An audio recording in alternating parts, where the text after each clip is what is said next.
Hello friends, welcome back to my channel. ഇന്ന് ഞാൻ വന്നിട്ടുള്ളത് സൽക്കാരങ്ങളിലൊക്കെ വിളമ്പാൻ പറ്റിയ ഒരു അടിപൊളി പലഹാരത്തിൻ്റെ റെസിപ്പി ആയിട്ടാണ്. വളരെ കുറച്ച് ഇൻഗ്രീഡിയൻസ് കൊണ്ട് പെട്ടെന്ന് തന്നെ തയ്യാറാക്കിയെടുക്കാൻ പറ്റുന്ന ഒരു പലഹാരമാണിത്. പിന്നെ നമുക്കിത് ബ്രേക്ക്ഫാസ്റ്റ് ആയിട്ടോ ഈവനിങ് സ്നാക്കായിട്ടോ ഒക്കെ ഉപയോഗിക്കാൻ പറ്റുന്നതാണ്. നമ്മുടെ വീട്ടിൽ എപ്പോഴും അവൈലബിൾ ആയിട്ടുള്ള വളരെ കുറച്ച് ഇൻഗ്രീഡിയൻസ് മാത്രം മതി ഇതിനായിട്ട്. അപ്പോൾ ഇത് ഉണ്ടാക്കാൻ വേണ്ടിയിട്ട് ആദ്യം തന്നെ ഞാനിവിടെ 1 കപ്പ് തേങ്ങ എടുത്തിട്ടുണ്ട്. ഇനി നമുക്കിതൊരു മിക്സിയിലേക്ക് ഇട്ട് കൊടുക്കണം. ഇനി ഇതിൻ്റെ കൂടെ തന്നെ നമുക്കൊരു 5-6 ചുവന്നുള്ളി കൂടി ഇട്ട് കൊടുക്കാം.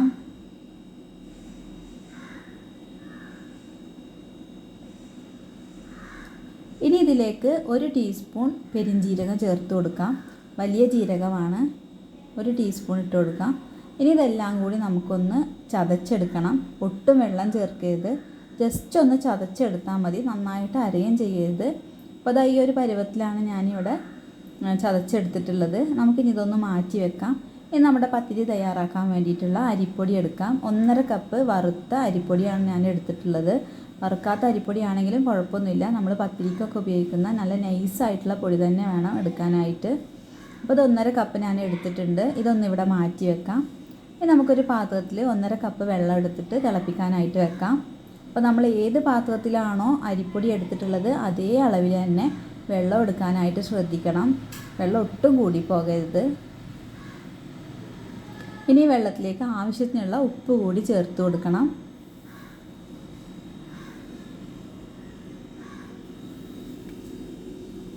ഉപ്പ് കൂടി ചേർത്തതിന് ശേഷം നല്ലപോലെ തിളക്കാനായിട്ട് വെക്കാം.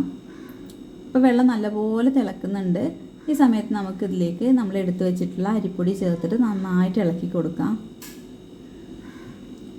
അപ്പോൾ ഹൈ ഫ്ലെയിമിൽ തന്നെയാണ് ഇരിക്കുന്നത്. അരിപ്പൊടി ചേർത്ത് ഒന്ന് മിക്സ് ചെയ്തതിന് ശേഷം നമുക്കൊന്ന് ഫ്ലെയിം കുറച്ച് വെക്കാം. അപ്പോൾ പൊടിയൊക്കെ നല്ലപോലെ വേവുന്ന രീതിയിൽ നമുക്ക് ഇത് നന്നായിട്ടൊന്ന് മിക്സ് ചെയ്തിട്ടെടുക്കണം. നമ്മൾ സാധാ നൈസ് പത്തിരിക്ക് എടുക്കുന്നതിനെക്കാട്ടിലും കുറച്ചുകൂടി വെള്ളം കുറവാക്കിയിട്ട് വേണം ഈ പത്തിരിക്ക് വേണ്ടിയിട്ട് വെള്ളം എടുക്കാനായിട്ട്. പിന്നെ നമ്മൾ അരപ്പൊക്കെ ചേർത്ത് വരുമ്പോൾ തേങ്ങയുടെ മിക്സും പിന്നെ ഇതിലേക്ക് മുട്ടയൊക്കെ ചേർക്കാനുണ്ട്. അപ്പോൾ നമുക്ക് വെള്ളം കറക്റ്റായിട്ട് തന്നെ കിട്ടും. ഇപ്പോൾ അരിപ്പൊടി നല്ലപോലെ മിക്സ് ചെയ്തെടുത്തിട്ടുണ്ട്. ഇനി നമുക്കിതിലേക്ക് നമ്മൾ നേരത്തെ ചതച്ച് വെച്ചിട്ടുള്ള തേങ്ങയുടെ മിക്സ് ഇട്ട് കൊടുക്കാം.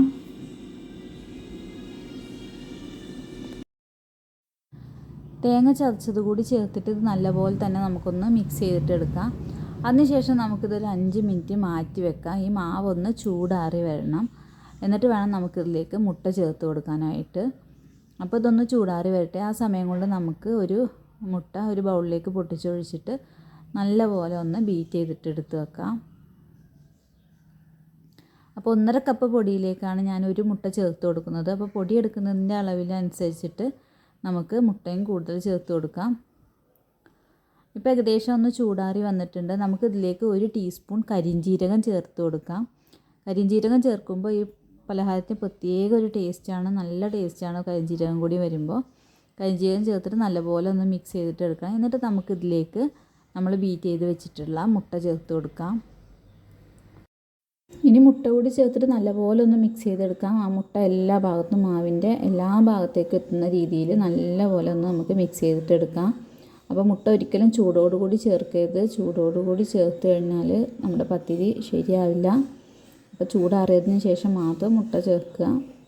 ഇനിയിപ്പോൾ നമുക്ക് നല്ലപോലെ ഒന്ന് കുഴച്ച് സോഫ്റ്റാക്കി എടുക്കാം. അപ്പോൾ അത് നല്ല രീതിയിൽ ഞാൻ കുഴച്ചെടുത്തിട്ടുണ്ട്. ഇപ്പോൾ മാവൊക്കെ കുഴച്ച് റെഡി ആയിട്ടുണ്ട്. ഇനി നമുക്കിതിനെ പരത്തിയെടുക്കാം. അപ്പോൾ അതിന് വേണ്ടിയിട്ട് ഒരു ചപ്പാത്തിക്കല്ലിലേക്ക് കുറച്ച് അരിപ്പൊടി ഇട്ടിട്ട് നമുക്ക് ഒന്ന് പരത്തിയെടുക്കണം. അപ്പോൾ ഞാനിവിടെ 2 മെത്തേഡാണ് കാണിക്കുന്നത്. അപ്പോൾ ആദ്യം തന്നെ നമ്മളൊരു വലിയ വെള്ളം എടുത്തിട്ട് കുറച്ചധികം വട്ടത്തിൽ പരത്തിയതിന് ശേഷം നമുക്കൊരു പാത്രത്തിൻ്റെ മൂടിയോ അല്ലെങ്കിൽ ഒരു കുക്കി കട്ടറോ വെച്ചിട്ട് കറക്റ്റ് റൗണ്ടിൽ കട്ട് ചെയ്തിട്ട് എടുക്കാം. അപ്പോൾ നല്ല കനത്തിൽ വേണം പരത്താനായിട്ട്. നൈസ് പത്തിരിയുടെ പോലെ കനല്ലാതല്ല പരത്തേണ്ടത്. ഒരു 1/2 ഇഞ്ച് കനത്തിൽ നമ്മൾ ഇതിനെ പരത്തിയെടുക്കണം. അപ്പോൾ കറക്റ്റ് റൗണ്ടിൽ പരത്തിയെടുക്കാൻ ബുദ്ധിമുട്ടുള്ളവർക്ക് ഇങ്ങനെ ചെയ്യാം.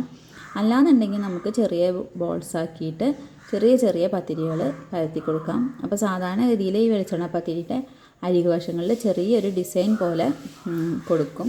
അപ്പോൾ അതിങ്ങനെ കൈ വെച്ചിട്ട് തന്നെ നമുക്കൊന്നിങ്ങനെ പതുക്കെ പ്രസ് ചെയ്ത് കൊടുത്താൽ ഇതുപോലൊരു ഡിസൈൻ ആക്കിയിട്ട് എടുക്കാം. ഇങ്ങനെ ചെയ്യണമെന്ന് നിർബന്ധമൊന്നുമില്ല. അപ്പോൾ ഇതുപോലെയാണ് നമ്മൾ പരത്തിയെടുക്കുന്നത്.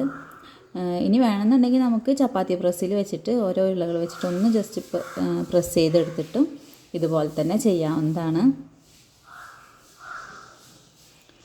അപ്പോൾ നമ്മുടെ പത്തിരികൾ മുഴുവൻ ഇവിടെ പരത്തിയെടുത്തിട്ടുണ്ട്. ഇനി നമുക്കിതൊന്ന് ഫ്രൈ ചെയ്തിട്ടെടുക്കാം.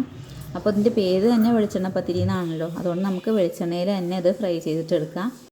ഇനി ഒരു പാനിലേക്ക് ആവശ്യത്തിനുള്ള വെളിച്ചെണ്ണ ഒഴിച്ചിട്ട് ചൂടാക്കാം. എണ്ണ നല്ലപോലെ ചൂടായി കഴിയുമ്പോൾ നമുക്കതിലേക്ക് ഓരോ പത്തിരി വീതം ഇട്ടിട്ട് പൊരിച്ചെടുക്കാം. അപ്പോൾ ഹൈ ഫ്ലെയിമിൽ വെച്ചിട്ട് തന്നെ വേണം നമ്മൾ പത്തിരി പൊരിച്ചെടുക്കാനായിട്ട്. ലോ ഫ്ലെയിമിൽ വെച്ചിട്ട് പത്തിരി പൊരിച്ചെടുക്കുകയാണെന്നുണ്ടെങ്കിൽ പത്തിരി ഒരുപാട് എണ്ണ കുടിക്കാനുള്ള ചാൻസ് ഉണ്ട്. അതുകൊണ്ട് ഹൈ ഫ്ലെയിമിൽ വെച്ചിട്ട് തന്നെ പൊരിച്ചെടുക്കണം. ഇപ്പോൾ ഞാനൊരു പത്തിരി എണ്ണയിലേക്ക് ഇട്ട് കൊടുത്തിട്ടുണ്ട്. കുറച്ച് നേരം കഴിയുമ്പോൾ ഇതൊന്ന് പൊള്ളിച്ചിട്ട് എണ്ണയിൽ നിന്ന് പൊങ്ങി വരും. ആ സമയത്ത് നമുക്ക് ഇതിനൊന്ന് തിരിച്ചിട്ട് കൊടുക്കാം. അപ്പോൾ അങ്ങനെ ചെയ്യുകയാണെന്നുണ്ടെങ്കിൽ പത്തിരി ശരിക്കുള്ളൊരു കുക്കായി കിട്ടും. ഉൾഭാഗമൊക്കെ കറക്റ്റായിട്ട് തന്നെ വെന്തിട്ടുണ്ടാകും. ഇതപ്പോൾ എണ്ണയിൽ നിന്ന് പത്തിരി പൊന്തി വന്നിട്ടുണ്ട്. ഇനി നമുക്കിതിനൊന്ന് തിരിച്ചിട്ട് കൊടുക്കണം. അപ്പോൾ പത്തിരി തിരിച്ചിട്ട് കൊടുത്തതിന് ശേഷം ഒരുപാട് നേരമൊന്നും എണ്ണയിലിടരുത്. പെട്ടെന്ന് തന്നെ നമുക്കിതിനെ കോരിയെടുക്കാം. കുറേ നേരം എണ്ണയിലിട്ട് കഴിയുമ്പോൾ അതിൻ്റെ കളറൊക്കെ മാറും. അപ്പോൾ നല്ലൊരു വൈറ്റ് കളറിൽ തന്നെ പത്തിരി കിട്ടണമെന്നുണ്ടെങ്കിൽ തിരിച്ചിട്ട് കൊടുത്ത് ഒരു 2-3 മിനിറ്റിനുള്ളിൽ തന്നെ നമുക്കിതിനെ എണ്ണയിൽ നിന്ന് കോരി മാറ്റാം. കറക്റ്റായിട്ട് കുക്കായിട്ടുണ്ടാവും. നല്ല വൈറ്റ് കളറിൽ തന്നെ പത്തിരി കിട്ടുകയും ചെയ്യും. അങ്ങനെ നമ്മുടെ ഒരു വെളിച്ചെണ്ണ പത്തിരി ഇവിടെ ഫ്രൈ ചെയ്തിട്ട് റെഡി ആയിട്ടുണ്ട്. ഇനി നമുക്ക് ഇതേ രീതിയിൽ തന്നെ ബാക്കി വരുന്ന പത്തിരികളൊക്കെ ഒന്ന് പൊരിച്ചെടുക്കാം. അപ്പോൾ പെട്ടെന്ന് തന്നെ തയ്യാറാക്കി എടുക്കാൻ പറ്റുന്ന പത്തിരിയാണിത്. അപ്പോൾ ഗസ്റ്റൊക്കെ വരുന്ന സമയത്ത് നമുക്ക് പെട്ടെന്ന് തയ്യാറാക്കി കൊടുക്കാൻ പറ്റുന്ന നല്ല ഈസി ആയിട്ടുള്ളൊരു പത്തിരിയാണ്. അപ്പോൾ ഇതെല്ലാവരും ട്രൈ ചെയ്ത് നോക്കണം. ചിക്കൻ കറിയുടെയും ബീഫ് കറിയുടെ ഒക്കെ കൂടെ നല്ല കോമ്പിനേഷനാണ്. ഇനി അതൊന്നും ഇല്ലാതെ നമുക്ക് വെറുതെ ചായയുടെ കൂടെ കഴിക്കാനാണെങ്കിലും നല്ല ടേസ്റ്റാണ്. അപ്പോൾ ഇതെല്ലാവരും ട്രൈ ചെയ്ത് നോക്കിയിട്ട് ഇഷ്ടപ്പെടുകയാണെന്നുണ്ടെങ്കിൽ എൻ്റെ വീഡിയോ ലൈക്ക് ചെയ്യാനും ഷെയർ ചെയ്യാനും മറക്കരുത്. നിങ്ങളെൻ്റെ വീഡിയോ ആദ്യമായിട്ടാണ് കാണുന്നതെങ്കിൽ ഇതുവരെയും എൻ്റെ ചാനൽ സബ്സ്ക്രൈബ് ചെയ്തിട്ടില്ല എന്നുണ്ടെങ്കിൽ മറക്കാതെ ഒന്ന് സബ്സ്ക്രൈബ് ചെയ്യുക.